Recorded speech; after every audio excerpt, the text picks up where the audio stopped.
I am really excited, you guys, because today we have a special edition of Authentic Talks.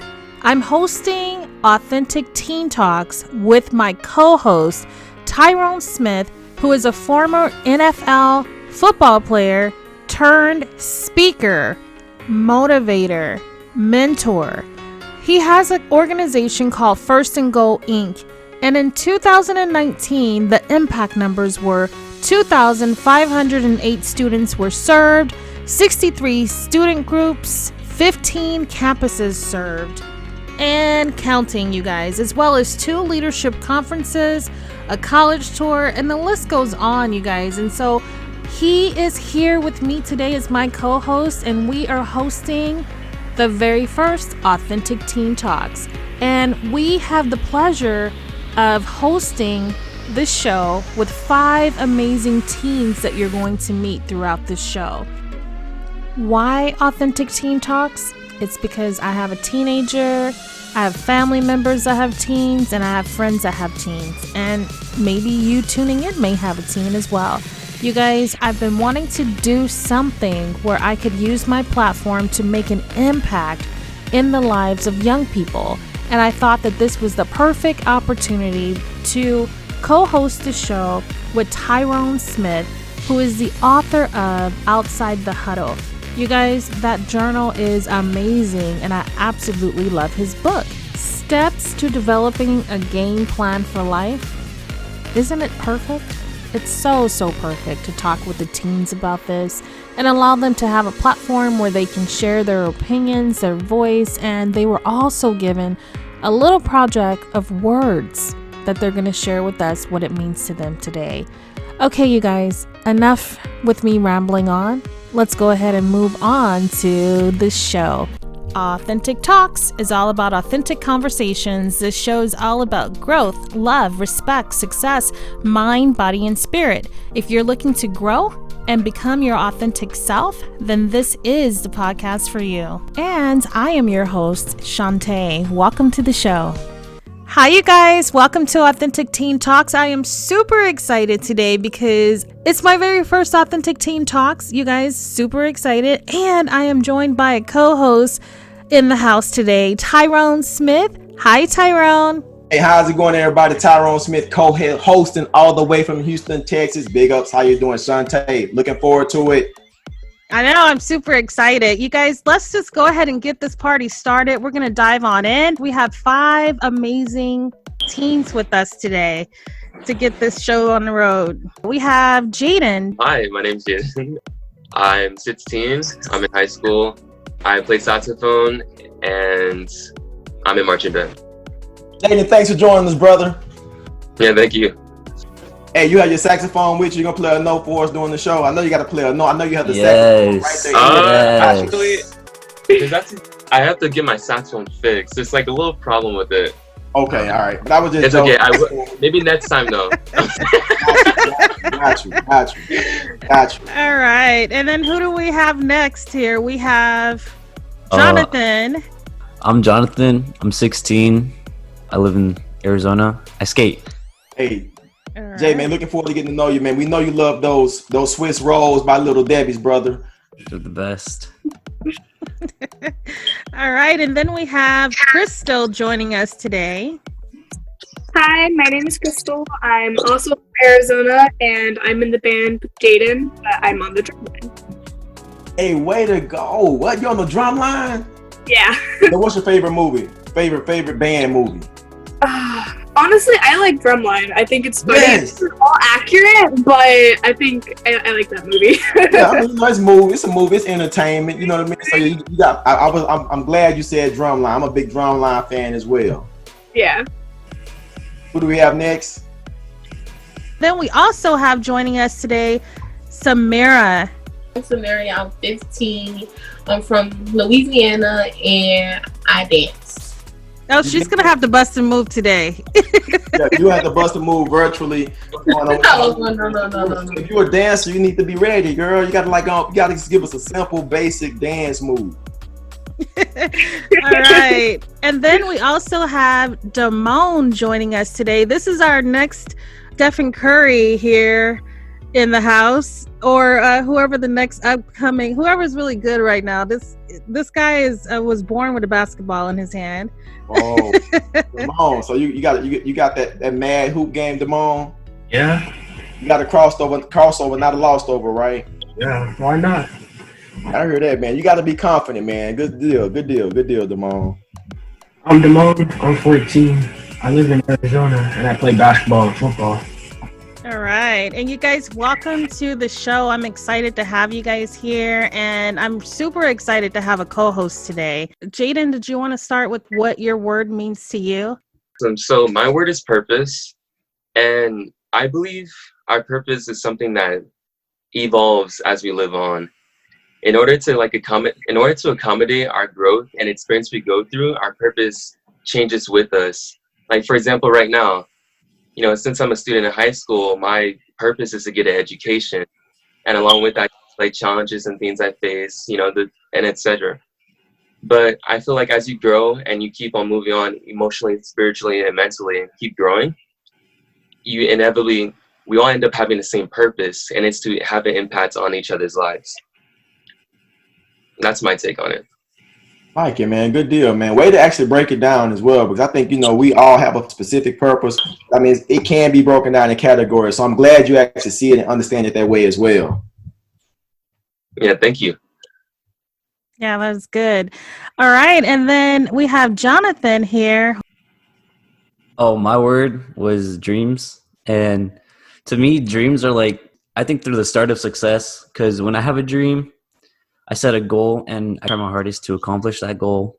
I don't know much to say, because dreams and goals are kind of alike, but they are different, because dreams are free, but goals cost. Yeah, dreams are free, but goals cost. And I think the dream is good, but at the same time, the goal helps you to formulate the dream, to put the dream into action as well. Yeah. Bringing the dream to reality. Yeah, I like that. That was good stuff. Thank you for sharing.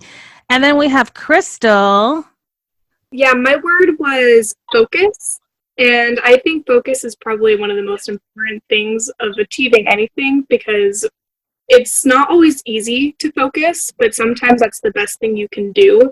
Like when you're going through something like hardship, it's easier to focus on the bad, but if you keep focusing on the bad, you're going to keep going through the hardship. So it's really important to be able to control how you focus, because if not, you won't be able to focus on your goals or anything good in the world, because you're so focused on one thing. That's kind of how I took the word, and being able to control where you focus and actually being able to focus. I like that. That's good stuff. Thank you for sharing. And then we have Samira. My word was goal. And to me, I use goals every day. I can set short-term goals. I can set long-term goals. For example, basically everybody uses goals in life. If you want to, every day, it's essential. If you want to go to school, get all your work done, it's a goal. It's a short-term goal. But if you see yourself being successful in the future, that's maybe a long-term goal. Got it. And I think when you even think about life, it's critical that you actually have a plan. And what you're basically saying is putting a plan together and really working out your plan, whether it's short-term, mid-term, or long-term. And sometimes you have some people that can really function off of just having a long-term goal. But I mean, you have some people that need to actually establish those small and intermediate goals to really see the big picture. Like what Kristal said. I mean, because when she talked about focus, you have to focus in regards to having short-term and long-term goals. But the biggest thing is realizing that you always want to have the end in mind. Because if you have the end in mind in regards to working towards a goal, you want to keep your focus, right? Because you may get distracted, but you always go back to the goal in the long-term picture. Yeah, that's good stuff. It is good stuff. All right, and then we have DeMone here that also has a word. Our word is determination. So if you want to reach your goal, you gotta be determined. You gotta go after your goal. It's not gonna come to you. Yeah, determination I think is really big, man, because you have to really be determined. And I'm gonna talk about that as well in regards to my determination growing up. And I'm sure some of you all read in the book, our book as well. Because determination is key. And I think one of the things for you, DeMone, who is the most determined NBA player that comes to your mind when you think about determination? Morant. Any past or current basketball players since you're a hoop star? Kobe Bryant. LeBron? Okay. I can go with that. All right, you guys. And so Tyrone, what I tried to do was share with them a word that I tried to pull it from like your message. And so I know that we were going to talk about those things. And so just to see, like, just for them to get warmed up a little bit. Yeah, I got you. Yeah, I mean, so when I think about the different words, I think Jaden, your word, what was your word again, Jaden? It was purpose, right? Yes, my word was purpose. Because I think the thing about it is that in life, we all have a specific purpose, but the biggest thing is actually realizing, understanding, and knowing, like, what is our purpose? But like how Jaden broke it down, you got to think about the current time, and you got to think big picture, long term as well. Because Right. if you actually understand and know what your purpose is, it's actually easier to actually function in life and operate in a high level. And what I mean in a high level, because if you walk around not really having any idea about what it is that you want to do as a person, it is going to be hard for you to function, right? But the thing about it is, as individuals, we may walk around and be functioning, but yeah, we may be dysfunctional because we haven't actually taught certain things out in our life that actually hold us back, that keep us dysfunctional internally. But when you have an idea about what it is that you want to do, like currently, and then what it is you want to do, like long term, that really helps you when it boils down to the various and specific things that you want to do with your life. Because I can assure you, each of you all could possibly name somebody, like, but don't say the name right now, but you could possibly name somebody that operates like without purpose, like one of your friends. Like they just like live life like it's never gonna end, and they just like live life like for the moment, and they don't think about, you know, beyond the moment. So I'm sure each of y'all may know somebody like that. Just give me a yes or no, or like, yes, I know somebody like that.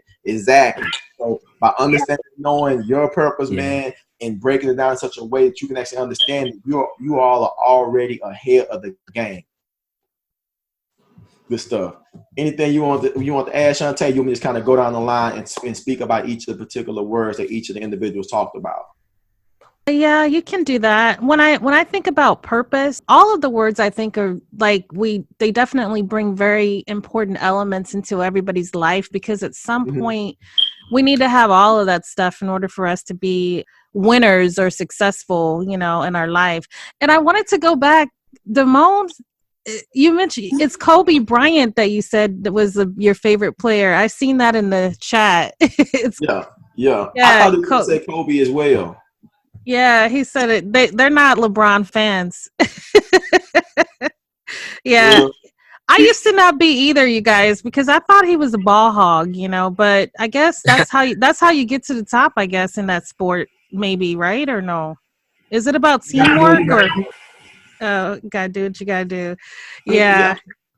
I mean, I think it's a combination. I mean, because when I think about LeBron, I mean, I think about like his journey. I'm all into like the story. I'm all into like, you know, what goes on behind the scene. You know, being raised by a single mom, his dad was like in and out of jail and out of prison, and the odds were actually against him to be able to succeed, and then to come into the NBA with all this pressure of being like the next guy, and to be able to actually become that next guy, and with all the background things that he had to deal with in regards to his story. I mean, I think, you know, you have to be determined, you know, and I think Kobe's determined as well as any other person. But I mean, when I look at LeBron James, he has a story that has so many different movements where his life could have went in another direction, but he was determined to just excel in the game of basketball. And so that's why I thought you said Bron when you did, but then, you know, Kobe Bryant, you know, Black Mamba, I mean, he was determined as well. Yeah, definitely. Kobe used to be he still is. He was one of my favorite basketball players as well. You couldn't get me from in front of that TV when he was playing, you know. But yeah, when I think of purpose, you guys are not going to believe this, but it took me probably much longer to really understand what purpose was all about than it has probably for you all. And I used to often sit there wondering, like, what am I supposed to do? What am I going to do? I thought I was going to have this magical moment, you guys, that the sky was going to open up and like that, aha, you know, like, and it didn't happen that way, you know? So I definitely believe that, like, you just kind of walk in your purpose at different times in your life, you have different purposes that it changes as you get older. And so Right. sometimes some of us older people spent a lifetime chasing after our purpose, not knowing that we were already living in it and that was it at that time, Yeah. And I think the biggest thing is like I said earlier, Shanta, is like once you actually get there and realize and understand what your purpose is, it's easier to actually like function in life, right?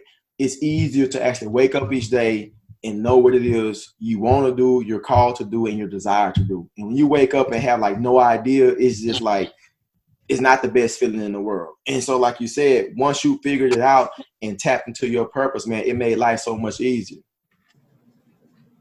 And not that you're not going to have hardships, but it's just easier to function when you know what it is you're called to do and you know what you're driven and look forward to doing. Does that make sense to everybody? You guys feel me on that? Yeah.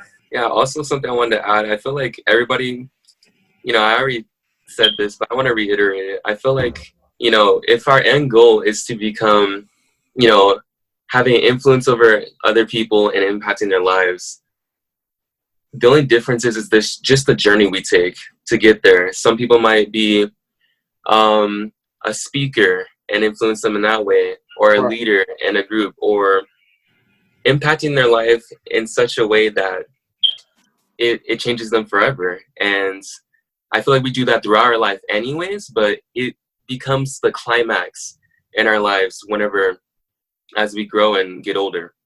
Right. No, you're exactly right, Jaden, because a sociology once said that the average person will actually impact 10,000 people in a lifetime.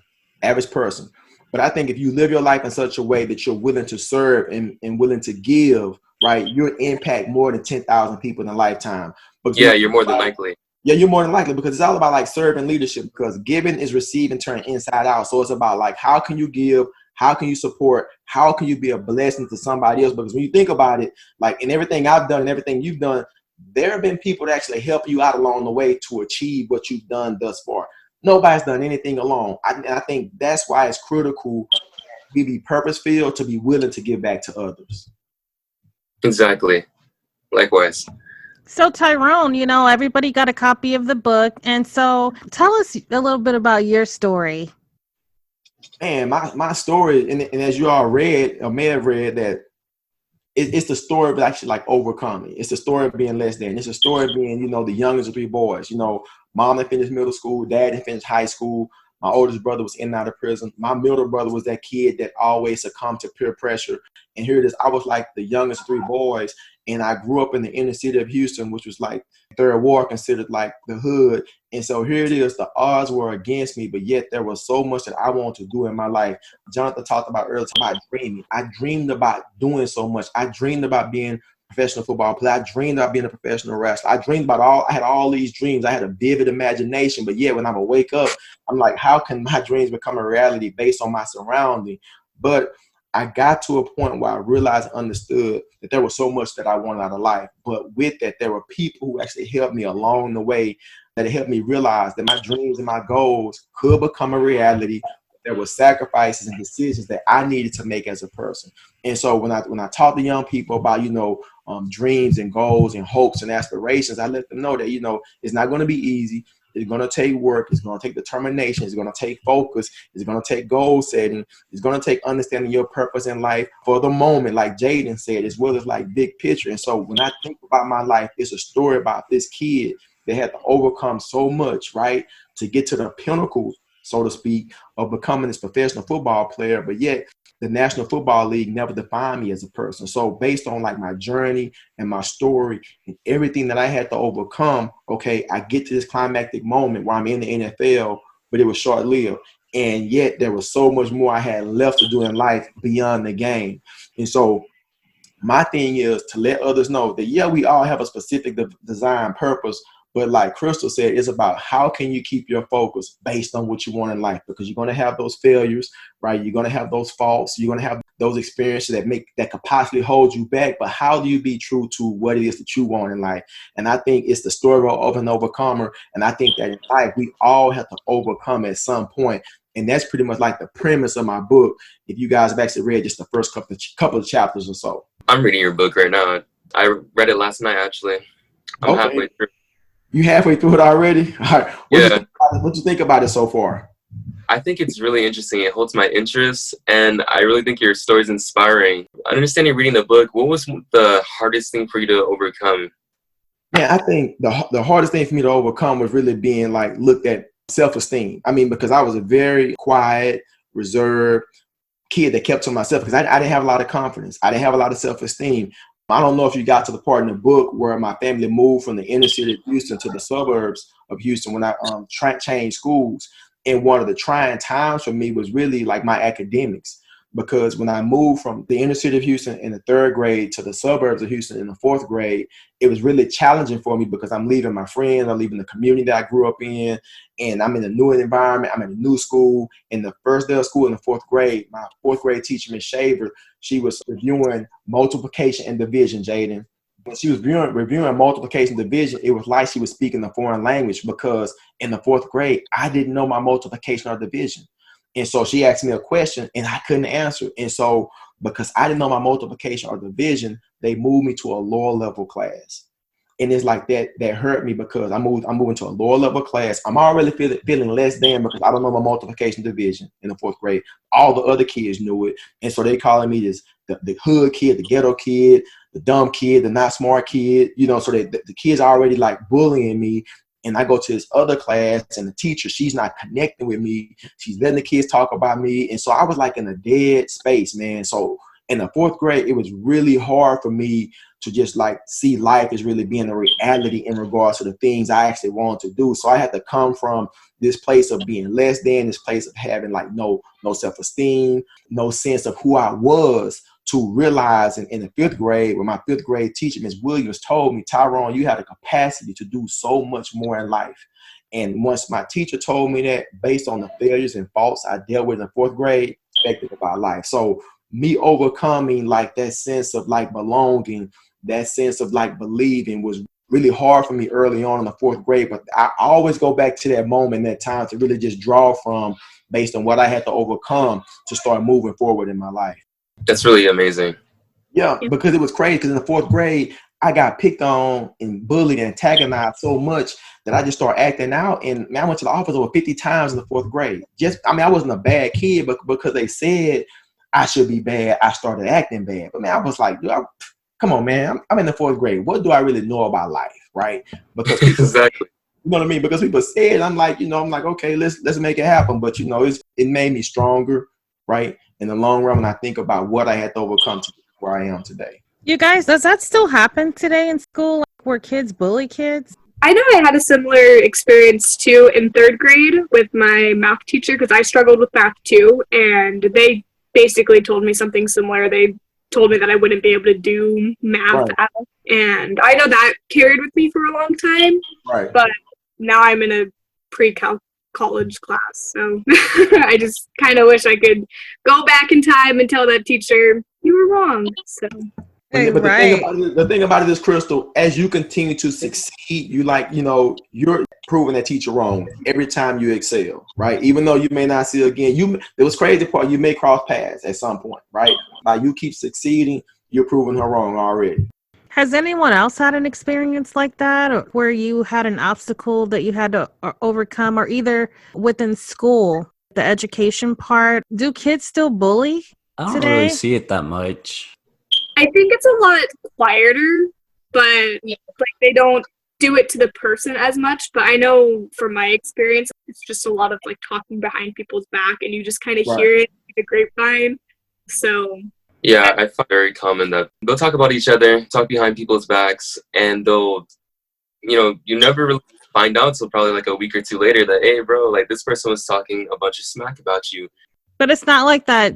Because Tyrone, you were saying you were being bullied in a way that's kind of like picked on. What was that like? You mean they were like trying to fight you physically? Yeah, they were physically trying to fight me, and maybe now it's probably more cyberbullying as well, right? The kids are really like talk about me because I was moved from one class to another class, and I'm just trying to figure life out, and so I would get upset, and I didn't know how to deal with my emotions at that time. right? And so the thing about it is, I was just like, okay, let's fight. Not that I won all the fights, but I'm like, okay, let's just do whatever. But the thing about it is, when I think about like now, I know it actually go on because with me going into schools and being an education consultant, it go on a lot. But the thing about it is, you have three people in the situation. You have the bully, you have the victim, and you have the bystander, right?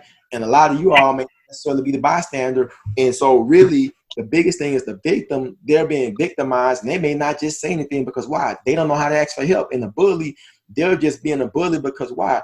Most bullies have once been bullied. I don't know if you all knew this. And how many of y'all know Tyra Banks, right? Tyra Banks, right? Tyra Banks used to be a bully. Yes, Tyra Banks used to be a bully. And Tyra Banks said the reason. The model? Yes, Tyra Banks, the model. Yes. I don't know if she was headbutting them or what, but I mean, she used to be a bully, right? And so the thing about it is, so Tyra Banks used to be a bully. And she said the reason why she bullied people is because people used to bully her, right? Right? Think about that. Hurt people want to hurt others. And so that's basically what the bully is actually like. And then you have the bystanders, and the bystanders, they're the ones that can pretty much interject and go get help and go get support, right, for that person that's being victimized or bullied. So you're the bully, the victim, or the bystander. And Krystal, you were shaking your head on that, right? Why were you shaking your head? It's just I've heard that type of deal before, and it sucks because when you grow up being told that you're not a good person or you just get like bullied all the time, you learn that behavior, and that's kind of why bullies become bullies, you know, because they think that's the only way to talk about things. The word you said, learned behavior. Like, because when you think about it, all behaviors are learned behaviors. And if it's a learned behavior and you're acting out that behavior, why? Because it's learned. If it's learned, it's dysfunctional, but it don't make it necessarily functional. But yet you walk around in life functioning, but yet you have these dysfunctional learned behaviors. But to break it down, Krystal, you basically said all of what I just said. I guess it's kind of fun and tough at the same time nowadays being a kid. Tyrone, so back to your story. When you were able to make it into high school, when did you know that you had this love for football to the point where you knew that you had to be determined and apply your goals? And like, did that kick in like in middle school? 5th grade. Yeah, it actually kicked in the 5th grade because in the 5th grade, I knew I wanted to play football, or I dreamed about, like Jonathan said, I dreamed about playing professional football. But in the 5th grade, I was enamored with the game of football. And I wanted to play organized football. And my mother, she didn't want me to play. And I shared a story in the book that my mom said, if you want to play football, you have to pay your own registration fee. And so I had to basically raise my own money that summer. I started Tyrone Smith, Cut Your Yard business. I charged people $5 to cut the front, $5 to cut the back, and $2 a sweep. So I would cut people grass with my lawnmower. I raised my money to play for the Windsor Redskins. And so I had to be disciplined, determined, and committed as a 5th grader, going from the 5th grade to the 6th grade because I wanted it. And my mom was like, if you want it, you got to put a plan together and you got to work your plan. Because my mom, she didn't want me to play football. She's like, you know, you're my youngest baby boy. I don't want you to get hurt. I don't want you to get injured. You're too skinny anyway. You know what I mean? No, for real. People didn't want me to play. They say, dude, you're too small, you're too skinny, you got a big head, and you cry all the time. You know what I mean? So just hating on the brother. And that's when I thought and felt that really I put this plan in action in regards to my determination. So, and I played for the Windsor Redskins, and that kind of like was the start of my determination to actually play the game of football. And one thing about me, though, I was always willing to work. I mean, I would always try to outwork everybody. So when it came to like workout and training, I would put my all in, like flat out. Even though I wasn't the fastest, I was going to be the hardest worker. Can anybody relate to that? Yeah. Try to take out the most you can from the opportunities you get. Don't waste your time. Okay, so good deal. So DeMone, so did you work out yesterday, DeMone? Today? You worked out today? Did you like push yourself to the limit? Yeah. Like what did you mile. limit? Like what was the thing that you did that you pushed yourself to the limit? I try to run my hardest whenever. That's good. I think in anything in life, man, you got to be determined. Like, you know, like right now, I'm pretty sore. My arms are pretty sore. Yeah, you know, I'm actually working now, so I got the gym downstairs in the garage. And so after I finished, true story, after I finished my workout, I went and did like 100 curls. Because why? I was determined to kind of like push my body to the limit. I think in anything, whether it's in sports or in life, if you really want something, you got to actually go and get it. And you got to push yourself to the limit to actually like give your all. And I think if you give your all, if it don't go your way, you won't feel bad. Because why? You gave your all. But if you don't give your all, you'll always second guess yourself. You always like think about like, man, if I would have did more on this day, if I would have did more on that month, if I would have just stepped up more, you know. So the thing about this, when you think about life, think about the life that you have and think about how you can give more for whatever it is you're doing in life. And I think that's how you'll separate yourself and set yourself apart from others. Because in life, you're going to have people either going to do the common things or the uncommon things. Think about that. You know what I'm saying? Common things and uncommon things. Right. I feel like I can relate to that as well. Because since I play saxophone, in order for me to get better, since the time I was in 5th grade all the way to now, going to the 11th grade, I had to practice, you know, daily and every other day in order to learn my skills, to learn new music, to learn an A tune or a chair placement. Anything related to that, I had to work my butt off for. I had to put in the work and be repetitive and be disciplined. That extra time. And that's one thing about life, man. I know you can buy any and everything at Walmart, at Target, or whatever, at Costco, at Sam's, but you cannot buy hard work, determination, drive, and commitment. I mean, those are things that have to come from within. But then there has to be something that actually drives you and inspire you from within to achieve those things that you want. And I'm going to do an activity with you guys later that you can use when you at those points in your life where you don't feel like doing anything else. But we'll talk about that later, all right? Johnathon, what about for you? I would like for all of you guys to just kind of share how you're applying it, determination or a time when you've had to use it. So we got DeMone, who worked out today. He knows that he wants to play sports. He's doing basketball, and now he's about to start football. Jaden, you have that saxophone that you're trying to really become crafted at and determined to get better. And then what was Krystal's? I mentioned earlier that I'm in drumline, and a part that I didn't mention is I actually play the heaviest drum in the band, but I'm only 5'2", so I've had to go through a lot to be able to keep going, because one of the things that can definitely eat you up is the what ifs, is kind of what you talked about, is what if I had just worked harder? What if I had practiced more? Right. And being a tenor player, as I am, it has really pushed me both physically and mentally to be the best person I can. And it's hard. And I feel like because I've gone through those hardships with my instrument, I've become a better person, because I've learned, just because I think I know where my limits are, Right. I could probably go a little further, you know? Like, it's important to push yourself. And I really learned that lesson this past year. Good stuff. And the thing about it is about knowing that, admitting it, and knowing that you can do better, right? Because we only learn from the experience. Yeah, that's really true. And Sameria? Oh, yeah, like with dancing, you do have to push yourself harder, because if you don't get the dance, say you get taught a dance and you just don't get the dance, like no matter how hard you try, and you go home and you don't practice the dance, and then a parade comes and it's like, what if I went home and I practiced this dance? I could have got it while I was at home and I could have been prepared for the parade, but now I'm sitting like, because I don't know the dance. Oh, if you don't know it, they don't let you in the parade? Oh, no. You still gonna be able to do it. You just gotta do something like on beat. Oh, okay. All right. And Johnathon, are you still there? Yeah. Hi. For me, I was like, when I was little, I was a really unhealthy child. That's how I'm gonna put it.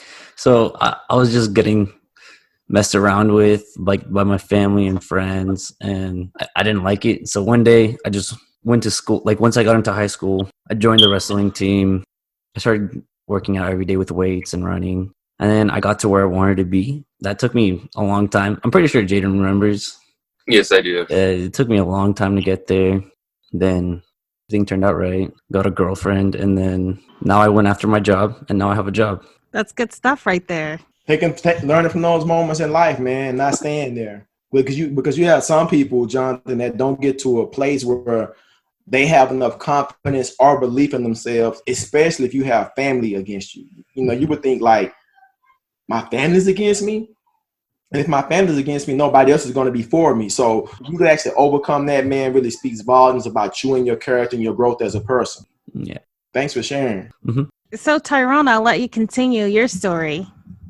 All right, so here it is. So in the fourth grade, I had that issue of actually overcoming like the failure and the self-esteem. And so my fifth grade teacher, Miss Williams, she actually challenged me. She said, Tyrone Smith, I won't let you know that you have the capacity to do whatever it is you want to do, but I need you to believe in yourself. I need you to respect me, right? And I'm going to help you. And if you ever need help, just come to me, and I'm going to be willing to help you. And that was the first time somebody actually sat me down and just showed me that they actually care, really outside of my parents. And that's what I needed. So in the fifth grade, I didn't go to the office not one time, because why?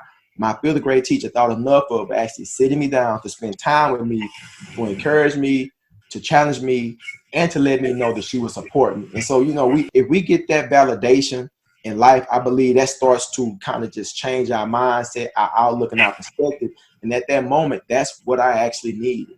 And so I went on from there to really have that confidence, where after the fifth grade, I started the yard business, started playing football.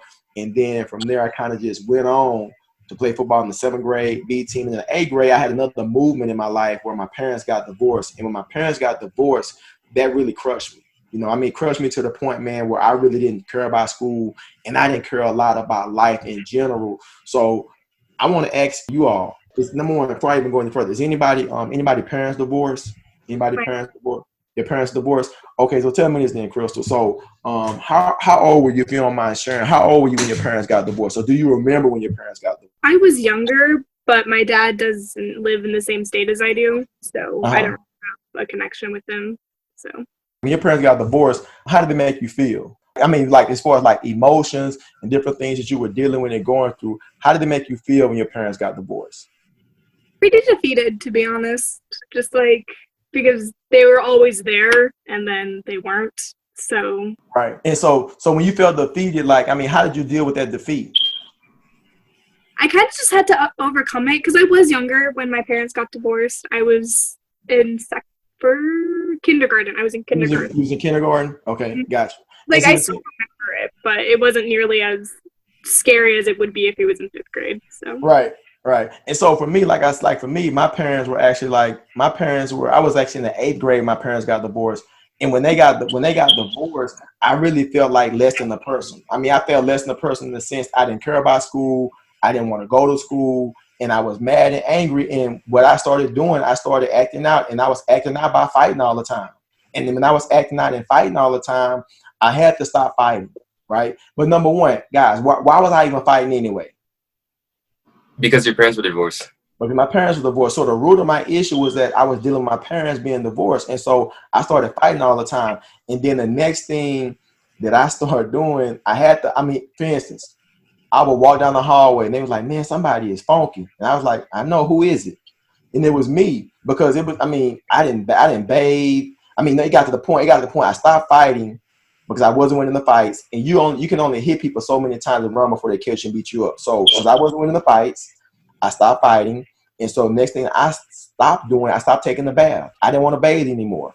So I was crying out for attention, because why? My parents were divorced. I'm asking for help in a negative way.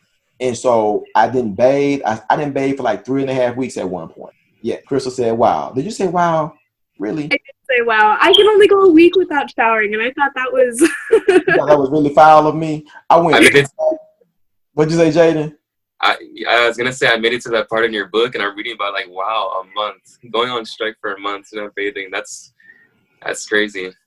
Yeah, and the thing about it is, I was like, I didn't know how to deal with the emotions that I was, going through at the time. And so I had to walk to school one morning. I had missed the bus. I didn't care about school. And here it is. I hadn't bathed in 3.5 weeks. I hadn't brushed my teeth in 3.5 weeks.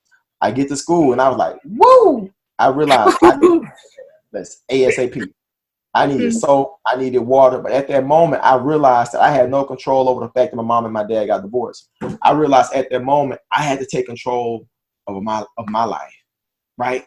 So I realize now, I have control over my marriage. I have control over everything that happened in my life and in my world. And although my parents, made the decisions, I had to realize with decisions that I make when I get married, of course, I want to make the best decisions that I actually can. And I had to let it go that my parents got divorced and really focus on what it was that I wanted for my life. But what was instrumental in that moment, in that time, my 8th grade coach, Ms. Brantley, was really instrumental in my life as a mentor. And he helped guide me in that dead time I was dealing with and going through, because he was a coach, he was a Christian, he was a believer, he loved his family, he loved his kids, and I just saw how he carried himself from a distance, and I gravitated to that. And so this is my 8th grade coach, and we talk every week to this day, like every week. We talk all the time. My mom like, you know, that's your other dad. I'm like, I know, but she's like, that's not, but it is. But I mean, because he spent that time with me to help shape me and show me how to do life outside of the fact that I had this big void from my parents being divorced. What type of challenges you go through like today? Oh man, the type of challenges I go through today, balance, man, work-life balance. And I mean work-life balance because, you know, when you think about everything that I've done and had the capacity to do in regards to being an author, a speaker, running 2 businesses. You know, I was a nonprofit, First and Goal Inc., and running our leadership development company, Quit 24/7, right? Being a youth minister, I oversee the student ministry at my church. I mean, I'm like the direct leader over the volunteers and the entire youth team actually at our church. And then all these different things that I do. I'm a husband, I'm a father, right? Some of the greatest challenges is like, you know, balancing that all out so I can still be true to who? My family, right? It's one thing to kind of give support and everything going on in the world, but yet at the same time, I have to make sure that I level set, Jonathan, to make sure I give that same quality time and attention to my family as well. And so there's work in that, you know what I mean? Because I can get all these requests, all these different commitments may come up, but I have to pretty much balance it out to make sure I take care of the family. Am I perfect with it? Man, I'll be honest with you. No, I'm not perfect with it. So, I mean, each week I map out what it is I need to do and how I make sure I balance out my family time and that quality time as well. Yeah. Because I think that's critical and key, man, as far as like, you know, it's one thing to speak life and hope, but at the same time, it's another thing to live it, right, and be consistent with it as well. So I would probably say that's probably one of the greatest challenges that I have. Awesome question, man. I also have a question. Yes. How do you deal with like disappointment? Because that's one of the most discouraging things I've gone through. Yeah. I'm sure anyone who's higher up has had to go through some disappointments. How do you kind of overcome those? Yeah. I mean, one thing that helped me with disappointment was actually just like being able like to talk about disappointment. Because one thing that happened, I don't know about you all, but in my family, like for instance, since I just got to speak about my parents being divorced, like my parents got divorced, I dealt with that like for a long time. And when I was older, I asked my dad, I said, Dad, you know, why did your mom get divorced? And he was like, you'll never know. I'm like, and I'm a grown man. I'm like, we can't have just like a adult conversation. He was like, you'll never know. And so because my dad didn't talk, I didn't talk a lot, right? I mean, I would talk, but I would still internalize like certain things. But as I got older, I found out that when I had disappointments in my life, it's helpful to really talk to people. Talk to people that you trust, people that you know, people that can actually support you in what you're dealing with, going through and experiencing. So you don't stay stuck in that dead place and space. You follow me? Because you don't want to stay stuck. You want to move from being stuck to unstuck, and you only can move to being unstuck if you find somebody that you can confide in and talk to process the failures, the disappointments in the moment that you're dealing with and going through. If that's a counselor, if that's a mentor, if there's a therapist. I mean, I think that people need to be willing to actually open themselves up to address those things that may have them in a depressed and uncomfortable space and place. But the thing about it is, you got to find somebody that you can talk to and that you can confide in to really address the unaddressed and address those things that keep you in that space. Does that answer your question? Yeah. All right, good deal. I definitely agree with that. I think having a mentor is huge, and having someone you can talk with. And you guys, one of my things that I love to do is I like to write. So I'm like one of those people that I'm into like journaling and writing. And so I sometimes express myself that way. And then I'll take it and like sometimes ball it up or whatever. Or either I have another one where it's just like all good stuff that I keep, you know. But do you guys have a mentor in your life? No, but there's like this real estate investor that I've been trying to get in contact to so he could mentor me like when I get out of high school. Is a mentor only someone that like has to be there with you, or can a mentor be anyone? I think it could be anyone, really. Just like how Tyrone confided with his coach. That's a mentor, and he wasn't always there with him, but he was there to support him, you know. And I think it's critical. I mean, because if you have somebody that you can trust in and confide in and that can support you, they help you fulfill your purpose and your goals and your dreams in life. All right. Like I think Jonathan, you said you trying to get in contact with a real estate. Is that Jonathan that said that? Yeah. Okay, so Jonathan, but outside of that real estate person, is there anybody else that you think you can reach out to that can support you as a mentor outside of the real estate guy? Anybody else? I don't know. All right, No, so I don't think so. So this is what I need you to do. I need you to think about outside of that real estate guy. I need you to think about 3 to 5, 6 people that you can easily connect or engage with outside of this real estate guy. Because how did you try to reach this real estate guy? How did you try to reach out to him? Well, Facebook, Instagram, and email. Okay. All right, there you go. All right. So now think about other people that you can see yourself talking to, that you can build the relational capacity with, where you would trust them, and you can trust them, where you allow yourself to actually be vulnerable with them, right? So think about like some people, man, that's like in your immediate circle, or people that you can connect with in your immediate circle that can really can actually guide you to somebody as well. So trust me, there are so many more people that actually reach out to outside the real estate guy. I do have like a couple people, like my friends, like Jaden and some other ones. Hey. Right. Okay. And so, for example, all right. So say it's Jaden. Okay. So Jaden, so you know what Jonathan just said about he needs a mentor. So Jaden, is there anybody that you know of that can maybe support Jonathan based on different things he wants, that can maybe connect with him maybe like once or twice a month or anything like that? Is there anybody that comes to your mind? Sit on that for a second, because yeah, that's cool. People, but like I just want to find the right person. Yeah, but no, Jaden, what I'm saying, I'm talking about somebody for Jonathan, because Jonathan's saying he's looking for a mentor. And so what I'm trying to base is get you all to see here is that, Jonathan, you can use Jaden as a resource, and Jaden can maybe think about somebody that can maybe help fill that space as a mentor, as a support. I know you said Jaden. I'm talking about Jaden may know somebody or think about somebody that you haven't thought about. You follow me, Jonathan and Jaden? Yeah. Yes. Okay. All right, so y'all just think about that, man, and come up with a couple of names, man, because if the real estate guy don't get to you, man, you don't want to just keep waiting on him, because he's living. I feel like, honestly, teachers in school, because some teachers can understand what a student's going through and kind of relate to them, as far as maybe if the student feels comfortable sharing with the student about their personal life or anything like that.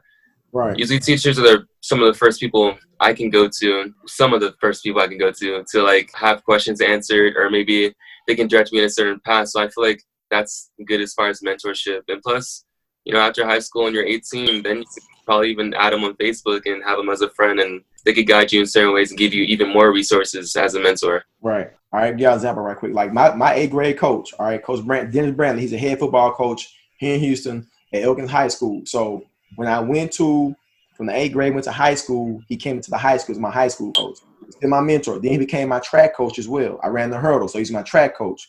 And then I went to college. He trained me while I was in college during the off season. He was my personal trainer in college. Then when I went to the NFL in the off season, DeMone, he's my professional trainer as well, because I did track workouts and football workouts. So we developed this relationship, right? Because he had my heart, I had his heart. I could trust him, even to the point when I signed my contract with the 49ers. Listen, everybody, when I signed with the 49ers, I was an undrafted free agent. I wasn't drafted. I was an undrafted guy, all right?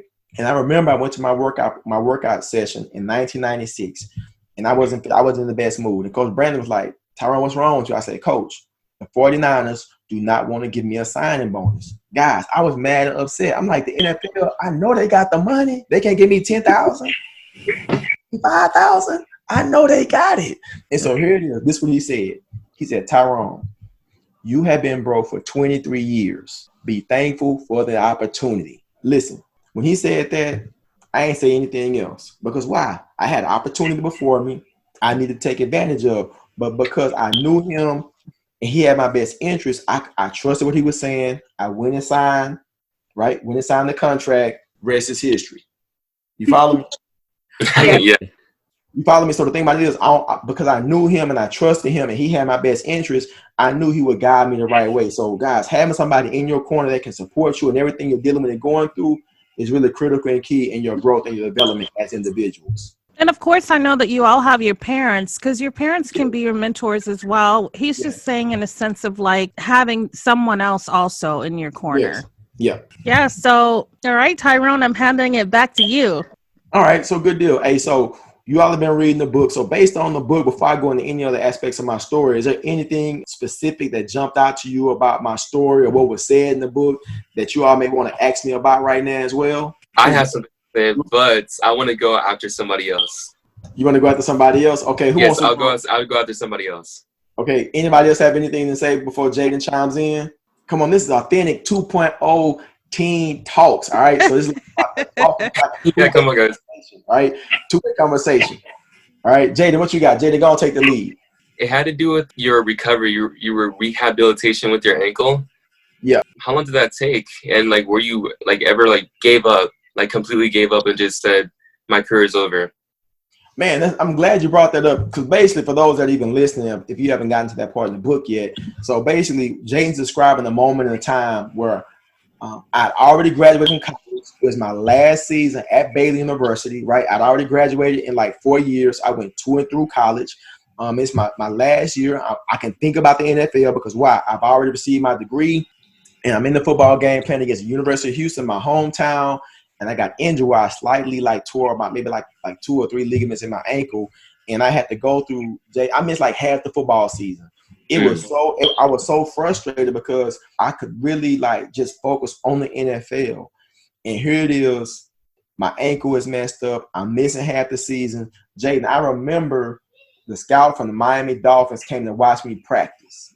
He said, Tyrone, I came to check you guys out. I want to see how you're practicing. I said, Coach, I'm not practicing because it still hurt to run. He said, Tyrone, I hate to shoot. You didn't practice. I'm going to have to give a negative report when I go back to Miami when I meet with the coaches. And it made me feel bad. And here it is. I missed half the season.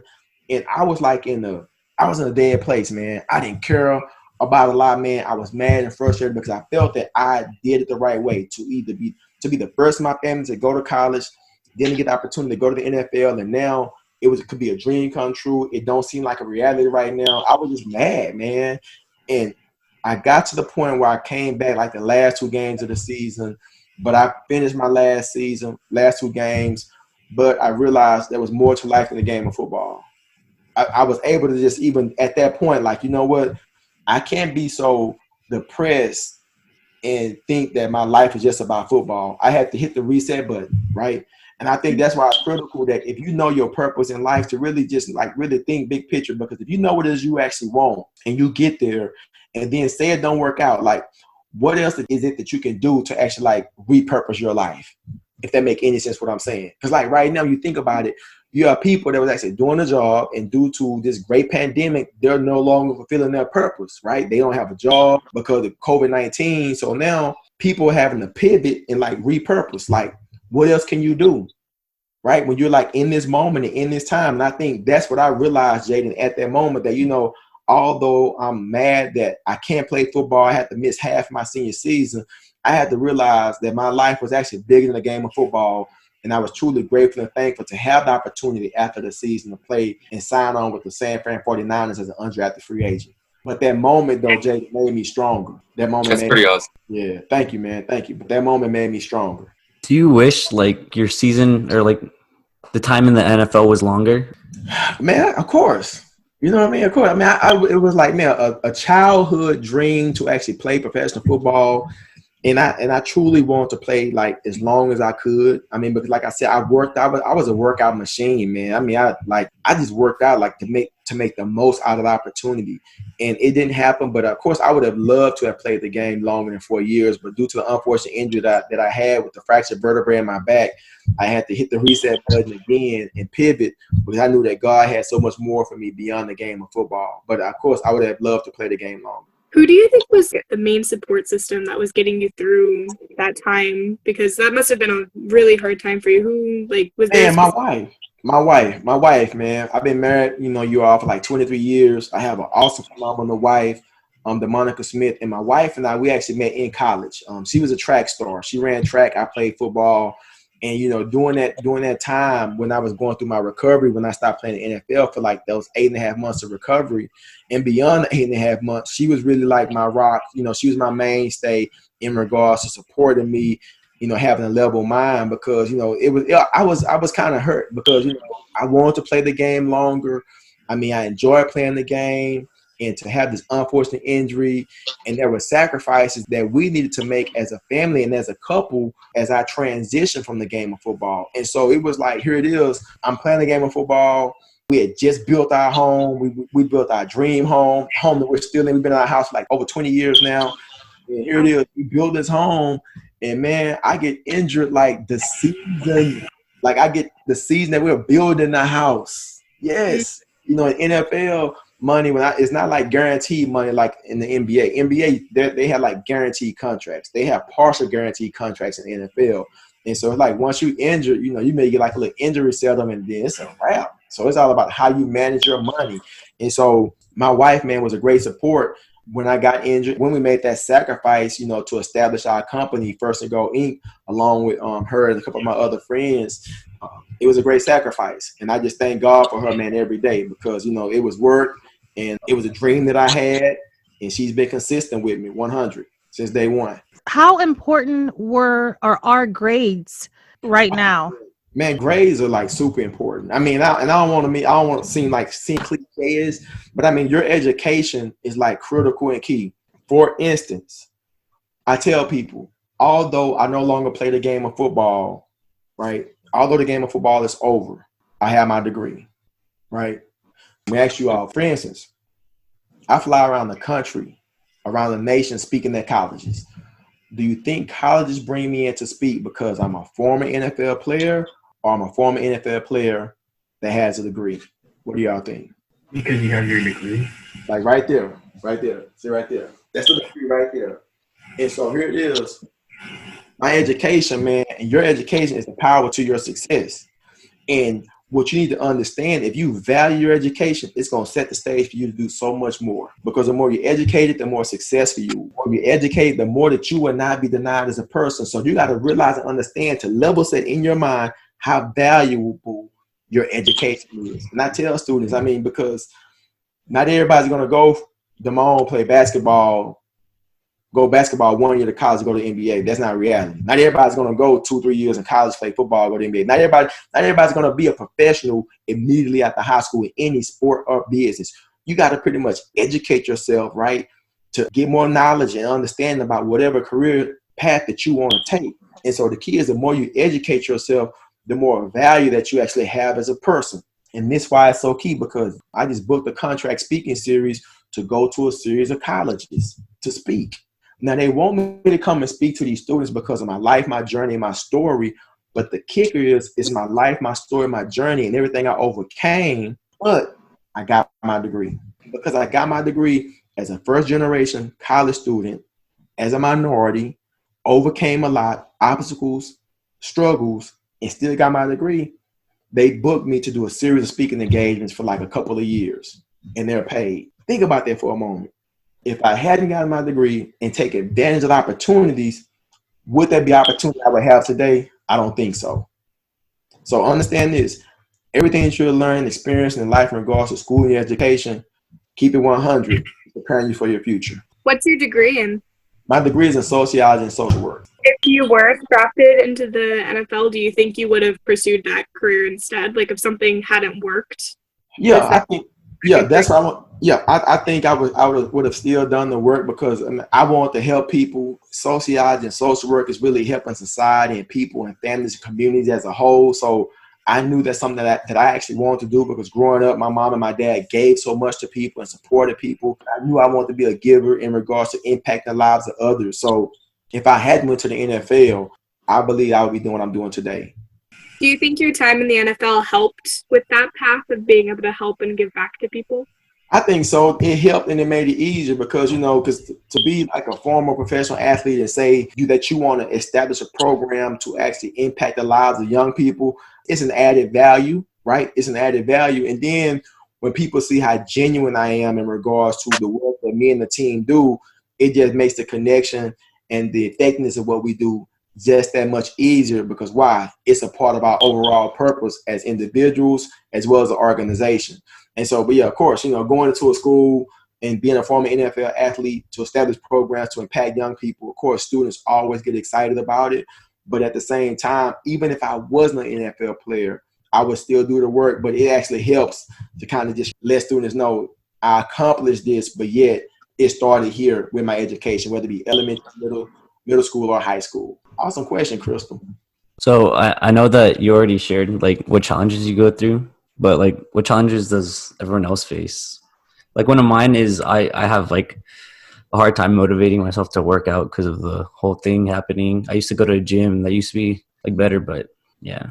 Hey, but Jonathan, think about this. I mean, so what you really think about, with everything happening with COVID, it's hard to go to the gym. So think about this.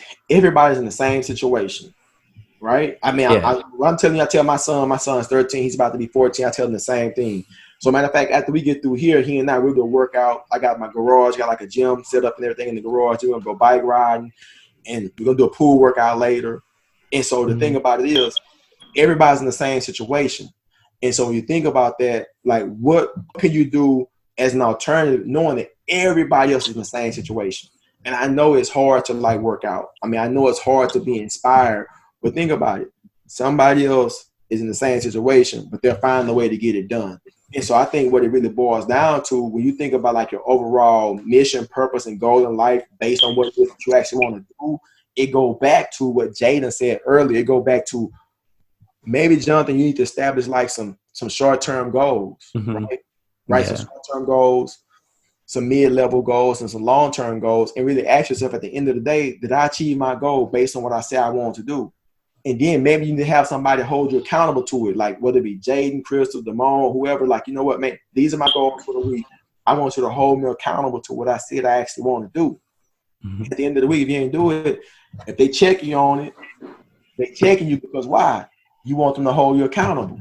Yeah. And so I think when you think about that, it's about, okay, how do you want to move from being unstuck?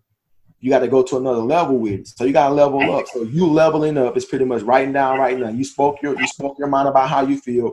Write down short term what it is that you want to do, knowing what it is you desire to do for the long term. Find somebody to hold you accountable. Check in, right? If you're not meeting it, if they put that grill on you, it's your fault because why? You want to do it, and you need to be supported in your motivation. Damone, how are you getting your workouts done? I go to the park usually, and then I work out in my house. Did you catch that? To the park, and then he works out in his house. Yeah. So it sounds like you made the shift of, like thinking of COVID-19 included in that, right? Yeah. Right. Yeah, it's a shift. I mean, because I can't go to the gym, so it's like no gym membership, man. So I got some dumbbells, some step ups, some bands. My friend Donald, he had a weight set he got rid of. I got the weight set with the weight. So I'm like getting it in. Y'all see these guns over here, man? I'm about to bust out this shirt right now. Like for real. Like I'm feeling like good right now. Y'all ain't feeling me, man. Seriously. So but the thing about it is though, I had to find a way to kind of get it done. Of course, it helps when somebody gave me some equipment, but I had some other things here at the house I was actually already doing as well, like some free body weight workouts as well. So you can get it done. I wanted to ask you, Sammy, what are you doing to still dance, like during this COVID-19? We actually do virtual, just like on Zoom. And everybody sets up their phone and practice dances, workouts, just outside. Okay. So they're finding like creative ways to keep it going for you. And Damone, are you still playing basketball right now or a sport? Yes. What do you guys do? Is that like a practice that you do every day, or are you actually on a team still right now? Club team for basketball. Yeah, for football, we just go over plays on the team. Oh, okay. So everybody's kind of using Zoom like as an alternative method to get things done. So I know that I've heard, Johnathon, of people like having like workouts over Zoom as well, like where they're literally lifting weights together, but they're watching like the virtual coach take them through that. And so I just wanted to share with you so that maybe you could look into that as well. And I heard that it's like free, where there's no fees, and they're just offering that. I don't know if it's because the people were with gym memberships and then they did it that way or not, but that's something that you can look into as well to help you with the motivation of being able to move forward with it. Yeah. I have a question for Samira. Am I saying that right? Samira, right? Okay, yeah. I have a question for you and Damone, because me and Jonathan answered. I'm not sure about Kristal, but what challenges do you guys face nowadays It is. I'm gonna say like motivation, being that you look forward to getting up and actually going to go do it, but instead you gotta stay home and do it. Yeah, so it's motivation. Being able to get up and go do it instead of sitting around. Yeah, see, for me, it feels like sometimes like there's this. I remember when this quarantine started, it was March, and it was like, woohoo, we got like a 1 week extension, then 2 week extension, and then now here we are 3-4 months in, and it's like the days just all feel the same, you know, and it's just you gotta find a way to just break the habit of maybe even being on our phones and trying to find some kind of burst of motivation to inspire us to be able to get back on our discipline of doing workouts, maybe dance. Samira, I can relate to you because I do dance too, as well as, you know, workout, and DeMone, I can relate to you as well with workouts and everything going on too. It's just finding a routine, because that's something I had to implement in my life. I journal, I was trying to learn a new language, and just trying to keep myself busy, because I feel like I could fall into the void if I don't have some kind of structure or some kind of schedule that I follow. Right. I mean, I think right now is definitely like the best time to kind of like hit the reset and like thinking about like more that we all can do as individuals. I think this is like the best time to do it. I mean, that's what I've been doing. Like I said, where with our business, everything is virtual. So it's like now everything wasn't virtual like a year ago. So I have to basically reestablish the business in regards to a virtual platform when it comes to doing presentations, doing college experience programs, doing group mentoring programs virtually, doing leadership initiatives virtually. And so all these different things, me and my team have had to actually like recreate, but it's okay though, right? So it's a part of the purpose. But the thing about it is, it's been actually fun, actually reestablishing and reorganizing things as well. Although it's been a lot of work, I won't deny that, but it's been kind of cool just still like working in the lane of the overall big picture purpose of what me and the group have actually are called to do, to actually organize in the new virtual world. Because if you think about it, I mean, probably if there wasn't the COVID-19, I don't even know if you and I would have connected, right? Because I had an awesome interview on Authentic Talks 2.0 a couple of months ago. I would love to come back to do the team talks. So now here we are doing it virtually. So there you have it. You're right. I think it was through COVID-19 that I was connected with a lot of different people. And I love that aspect of it.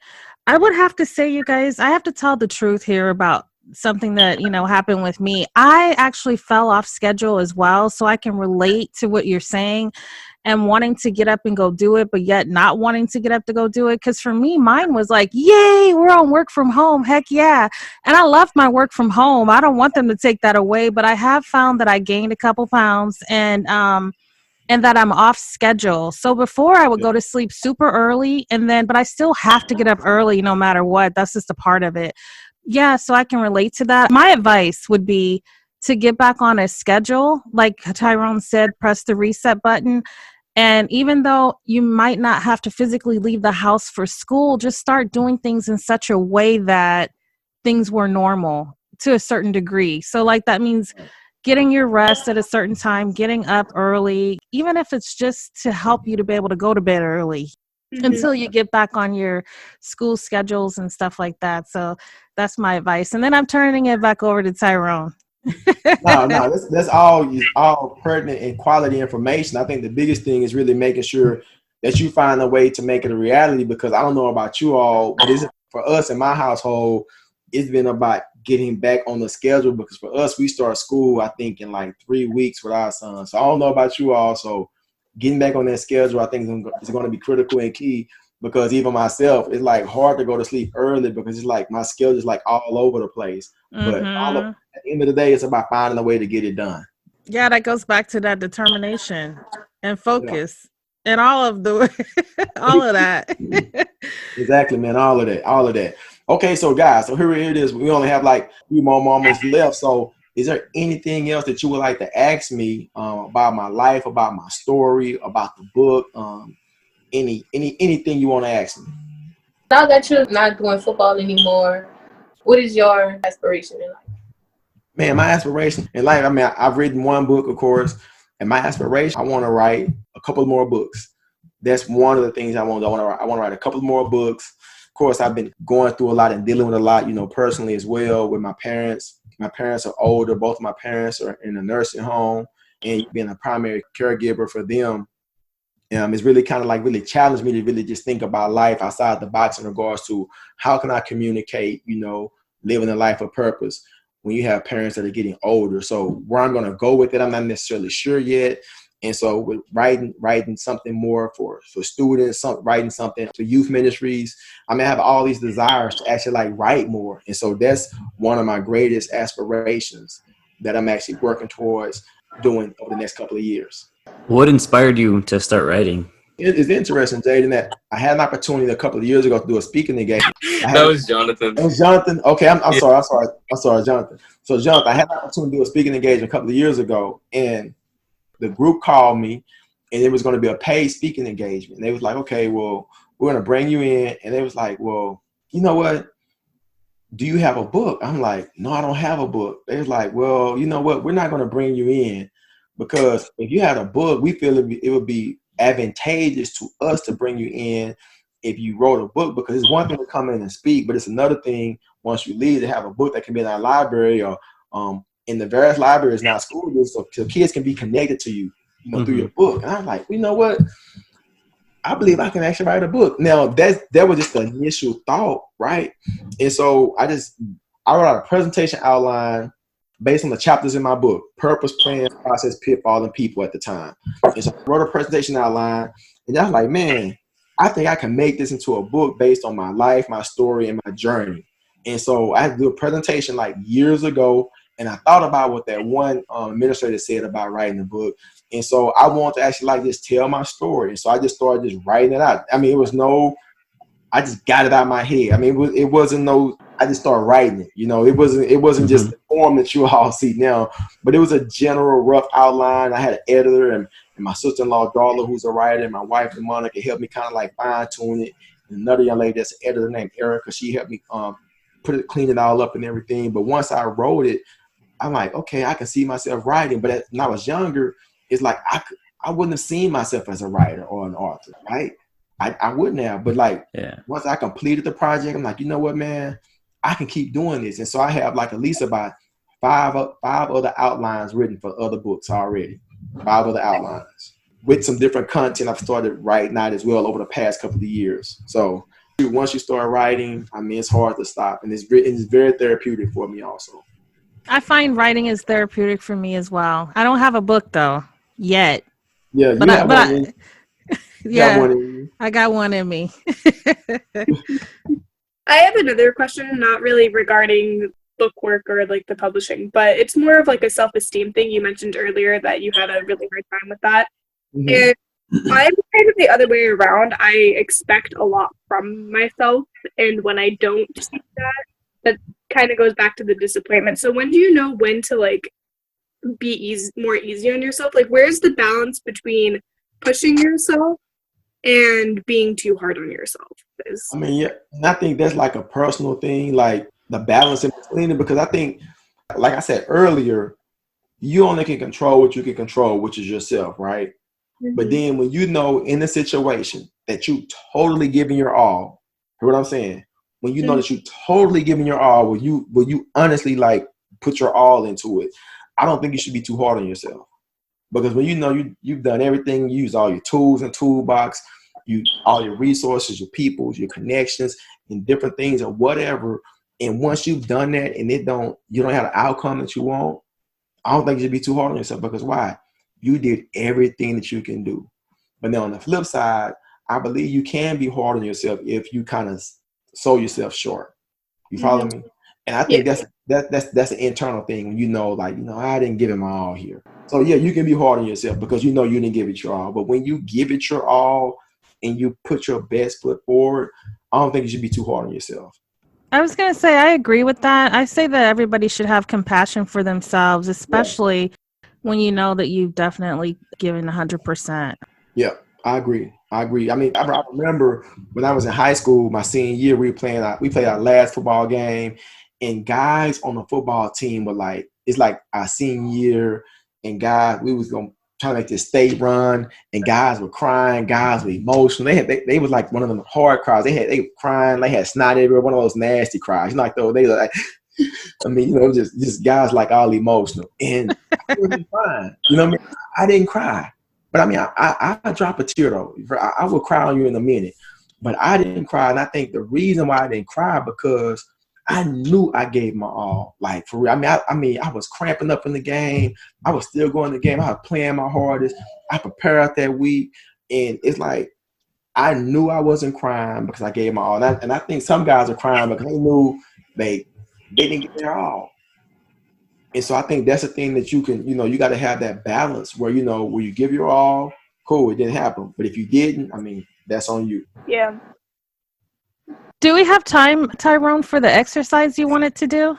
Yes. I had time for the exercise. All right. So this is the exercise that I typically do with people. All right. So I'm going to ask each of y'all have to give me feedback on this, each of the students. All right. So whenever there's a moment or a time when you just like, you're tired and you're frustrated and you don't want to work anymore. It's like, man, I don't want to do anything. It's like, man, I'm tired. I'm done. I have nothing left. You know what I mean? Like I have nothing left to give. Like I'm talking, have y'all been there before? Like we just like super tired. Like, man, I don't have nothing. I'm done. All right. But when you say you're done, you're not actually done. I want to let y'all know that. So when you say you're done or you think that you're done, you're not actually done. There's about anywhere from about 30 to 40% more of effort that you can give. Like for real. Seriously. I mean, like if you're like dead tired, like you like dead tired, right? You've been dancing, Sam, you've been dancing all day. Jaden, you've been playing the saxophone, you've been dancing, you've been doing whatever. Krystal, you've been doing drumline for 20 hours straight in the drumline marathon. DeMone, you've been doing crossover drills, running the basketball court, doing horses. Johnathon, you've been doing burpees like all day. And then just imagine, if a dog chased you, would you run from the dog or would you just be so tired and just stand there? What would you do?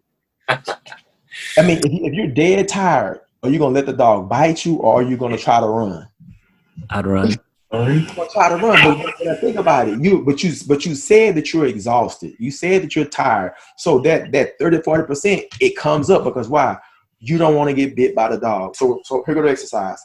There's going to be a moment of time in your life where you're going to be tired and you like want to give up. You're going to give up on, I don't know, whatever it is, but there will come that moment and there will come that time that each of you guys are going to want to give up. Number one, don't give up. But this is what I want you to do. I want you to go to a moment, a time or a situation that you can pull from that can inspire you. All right. I'm going to share with you mine. I need each of you all first to close your eyes. Everybody close your eyes. All right. Everybody close your eyes. Okay. Eyes closed. So I want y'all to think about a moment, a time, or a situation. Think about a moment, a time, or a situation where you're tired. You feel like you can't do it anymore. You feel like you want to give up. But think about a moment or a time or a situation that you can draw from that can inspire you, that can move you, that can encourage you, that will inspire you to move on. Think about a moment, a time, or situation where you feel like giving up, like you can't do it anymore. But think about a specific situation that you can pull from in your life that can be a moment of inspiration, a moment to just propel you to drive forward, to get beyond that current situation. Think about a moment or time or situation that you can pull from that can inspire you and will you to not give up. All right. Open your eyes. Now, before you all share, all right, I want y'all to think about that moment, that time, that situation that you can pull from. This is my moment in my time, my situation. When I was in the 5th grade, my mom was a janitor and a maid. And there's a prominent community here in Houston called like the West U. It's like it's a nice, ritzy area. And so my mom used to clean houses in the West U. And so in the 5th and 6th, 7th, and 8th grade, I would go and clean office buildings and homes with my mom. That would be mom and son time. Like I would go actually clean office buildings and clean homes with my mom. And I remember one house we visited that she was cleaning in the West U, this prominent community here in Houston. I said, Mom, wow, one day when I grow up, I'm going to have a house just like this.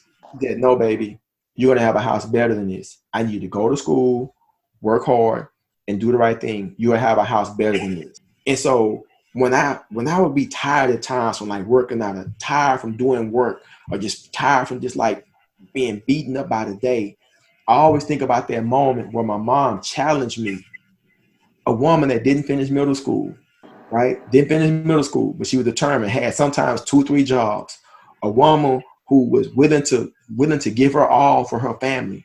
So I draw from that moment and that time as a fifth grader, cleaning this house with my mom and remembering her words. And because today, my mom don't even talk because she has dementia, right? A form of Alzheimer's. So I go to that moment when this woman had energy, power, zeal, and compassion to work and give. And I remember that moment, and that moment inspired me when those days and things feel rough and tough. And so I want you all to think about a specific moment of time or situation that you can draw from. It could be from when you was in first grade, second grade, third grade, last week, last year, that you can draw from as an opportunity to like wheel you beyond those moments when you feel like you want to give up. All right. So anybody want to share first? Okay, so I was doing my very, very, very first parade. Like, parades are like 7 hours long, and I never marched in a parade before this. And when I was little, like, I always used to, when we used to go to parades, I always used to see the girls, like, I used to tell my mom, like, Mom, I always wanted to be in a parade. I want to be one of those pretty girls. And while I was doing my first parade, like, my feet was hurting. Like, I'm literally dragging. I can't even hold my arms all the way up, like, to do the dances. Right. Then once we get in front of the judges, I'm thinking, like, I always wanted to be in the parade. Now it's my time to be in the parade. Like, yeah, let's go give up. That's it. That moment. That's that moment for you right there. Thanks for sharing. So you raised your arms up? You did it. My arms up, my legs. I did everything. That's the moment right there. That's good stuff, man. Wow, that's awesome. Yes. I know I talk about how I march the tenders a lot, but honestly, I had the most moments of I can actually do this through the time that I was marching my drum. Because there was a time where it was like 104 degrees outside. I had a 50-pound drum on me. I was just tired. And one of the staff members actually like came over to me and was like, we put you on this drum for a reason, you know? Like, it wasn't just because you were you. It was because we knew that you would be able to work through it. And that's what's kept me going. Thanks for sharing, because you got to have that thing that I think you can pull from. Because I remember I did the same exercise with a group of juniors, 11th grade students, for this leadership initiative a couple of years ago. And this one young lady, she was always smiling. I did the activity with like about 150 juniors for this leadership academy here in Houston. And I said, I noticed you always smile. I'm looking forward to hear what's that thing you pull from. She said, 2 years ago, I was diagnosed with cancer and I wasn't expected to really make it, and I made it. And so I take advantage of every day in my life. And I always do it with a smile. Like, 'cause I remember as a 9th grader when I had cancer, I was supposed to be here. So yes, I'm smiling. And that's the reason why. So, whatever that thing is that can really inspire you, pull from that moment. For me, one of the things that like got me down was whenever I was in marching band, same as Krystal, and it was like really hot. And it'd be one of those 4-hour rehearsals, and it'd be on a Tuesday. And it wasn't the rehearsal that was hard. It was waking up the next day, going to 0 hour, and then having to do that all over again in the next afternoon for 2 hours. And you'd just be exhausted and tired. And one thing that would motivate me to keep going was my family, and just knowing that I'm going to be home, see my family, be around them, because they're honestly like my support group. Really inspiring to me. So good deal, man. Thanks for sharing, Jaden. Remember that. I think the thing is like, remember that moment, because those moments and times will come up where you just feel like, you know what, I just don't want to do it anymore. I don't want to do it. I just want to sit down. I just want to eat my Swiss rolls and just be still. Yeah. You got it, Jonathan, eat your Swiss rolls, brother. But the thing about it is, you don't want to stay there though, right? All right, Jonathan, what you got, man?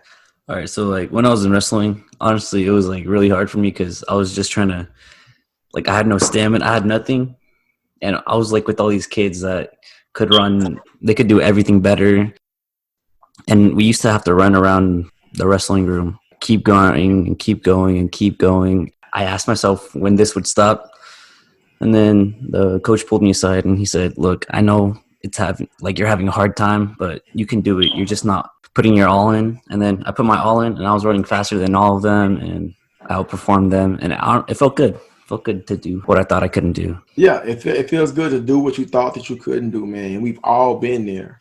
we've all been there, man. I mean, I'm sure that's the moment that you would like never forget. How old were you at that particular time and moment? 14? 14? Yeah, I was 14. Okay. Good deal. Thanks for sharing. Mm-hmm. DeMone. Whenever I'm in practice and I'm starting to get tired, I just think back to when my dad told me that if I want to be better than, I have to earn it myself. So I have to work harder than everybody else, even though I'm tired. Yeah. Something that your dad gave you, words of encouragement, an affirmation, a challenge, something that you can actually pull from. And I think that's one of the things that the exercise allows you to do is think about something specifically that you can actually own that inspires and moves. So it's all about like that personal inspiration. And I think that will just allow you to kind of just go to like that next level to like level up. Because remember, when you think that you're tired, you actually have about 30 or 40% that you can actually still give, right? And most people get to that threshold. It's like, man, I have nothing more to give. You know what I mean? But that dog start chasing you, what you gonna do? You gonna run, right? Or you gonna get bit, right? So yeah, I'm just saying. The next time you get tired, imagine a dog coming after you. And then it'll give you a little bit more, just a little bit more, and that little bit more might be the win. That little bit more might be the judges saying you guys are in first place. That little bit more might be the promotion on the job. Who knows, For Johnathon, because Johnathon got a job. Big bang. Be the team lead of the teens, What I want to leave you guys with, first of all, is a huge thank you for your time. I appreciate it. And I just also want to leave you with keep having a mentor in your life. And I heard a saying where they said that if you don't lead, that you will be led. And there's nothing wrong with following, but when it comes to certain things, we don't want to be the follower. We do want to lead, especially with nowadays how things could be happening in the world. Hey, thanks for having me on the show with you, man, as a co-host. You guys were phenomenal. The thing about it is, remember, man, to be true to you in all that you do. In all that you do, let your words and your life have meaning. Say what it is that you want. Follow through and get it done, because each of you all have the capacity to do some great things. I mean, I was very impressed with each of you all today, your stories, dialogue, as well as your discussion. But don't be afraid to be successful. But being successful means that you have to be willing to do the right thing. All right? Be uncommon. Don't do what the common people do. Be uncommon based on what you want to do. And thank you so much, Tyrone, for coming back to Authentic Talks. I appreciate it. Hey, thanks for having me. Students, keep it going. I'm sure I'll hear from you all, see you all again virtually, maybe live at some point, but keep it going, man. Be the leaders that each of you all are. It was fun connecting with you all. I really enjoyed talking to you guys. Yeah. This was a good experience. Tyrone Smith, thank you so much for coming on Authentic Teen Talks. It was my very first. I appreciate having you as my co-host. I really enjoyed the show. Thank you for doing what you do. Thank you so much. And we've got to do it again sometime. We've got to do it again. I have to give a very special shout out, a very special thank you to all 5 of the teens who joined me for Authentic Teen Talks. You guys were absolutely amazing. We heard your voices. Thank you for sharing your stories. And I want to say thank you so much to Sameria. Thank you so much, DeMone. Thank you so much, Johnathon. Thank you so much, Krystal. And thank you so much, Jaden. You guys were really awesome. I really enjoyed talking with you, and you guys are welcome to come back anytime. I want to do it again. Authentic Teen Talks. I think it's awesome. We have to have a follow-up show with you guys. Also, Tyrone, I love the 30%. Never give up. We have 30% when we think we're tired, when we think we can't go anymore, when we think we have nothing left. We have that 30%. And imagining a dog chasing after us, what would we do? I absolutely love it. I absolutely love it. You guys, what I want to leave you with, you become good at what you practice at, no matter if it's positive or negative. I want you to keep that with you.